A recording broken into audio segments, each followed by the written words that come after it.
Hello guys, இது உங்கள் கிராகதேஸ் academy. இந்த ஒருமை பன்மை வேறுபாட்டு வந்து பார்த்திங்கன்னா கட்டாயமாக ஒரு கேள்வி வரும். ஸோ அந்த ஒரு கேள்வி நம்ம வந்து பார்த்திங்கன்னா கரெக்டாக பதிலளிக்கிறதுக்கு இந்த ஒரு பகுதி வந்து பார்த்திங்கன்னா யூஸ்ஃபுல்லாக இருக்கும்.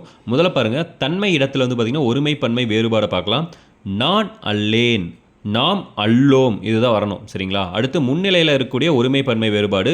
முன்னிலையில் இருக்க நீ வந்துச்சுன்னா நீ வந்து அல்லை, நீ வீர் இரு வந்தால் தான் அல்லீர் அப்படின்னு சொல்லி வரணும். அடுத்து பாருங்கள், படற்கை இடத்துல ஆண்பால் என்பது அவன் அல்லன், அல்லன் ஆண்பாலில் முடியுது பார்த்தீங்களா, அல்லன்.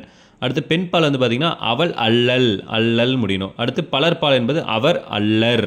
அடுத்து இது ரொம்ப முக்கியமானது, ஒன்றன் பாலில் வந்து பார்த்திங்கன்னா அஃது அப்படின்னா ஒருமை. சரிங்களா? ஒருமையில் இருக்கும்போது அன்றுன்னு வரணும். சரிங்களா? அவை இல்லைனா இவை அப்படின்னு வரும்போது அல்ல அப்படின்னு சொல்லி வரணும். அவை இல்லைனா இவைன்னு சொல்லி வரும்போது என்ன வரணும், அல்ல அப்படின்னு சொல்லி வரணும். அடுத்து இன்னொரு முக்கியமான பகுதி, இதை நீங்கள் நிறைய பேர் மிஸ் பண்ணியிருப்பீங்க. வேறு உண்டு இல்லை, இந்த மூன்று சொல்லு வந்து பார்த்திங்கன்னா இடங்களுக்கும் 5 பாலுக்கும் பொதுவான சொற்களாகும். சரிங்களா? வேறு உண்டு இல்லை என்பது 3 இடங்களுக்கும் 5 பால்களுக்கும் பொதுவான ஒரு சொற்கள். இதை வந்து பார்த்திங்கன்னா ஆட் ஒன் அவுட் மாதிரி கூட கேட்கலாம். அந்த 3 கொடுத்துட்டு இன்னொன்று எக்ஸ்ட்ரா வச்சுட்டு எது வந்து பார்த்திங்கன்னா பொருந்தாதது அப்படி சொல்லி கூட கேட்கலாம். ஸோ இதே மாதிரி யூஸ்ஃபுல்லாக வீடியோ பார்க்கணும், மறக்காமல் சப்ஸ்கிரைப் பண்ணிடுங்க.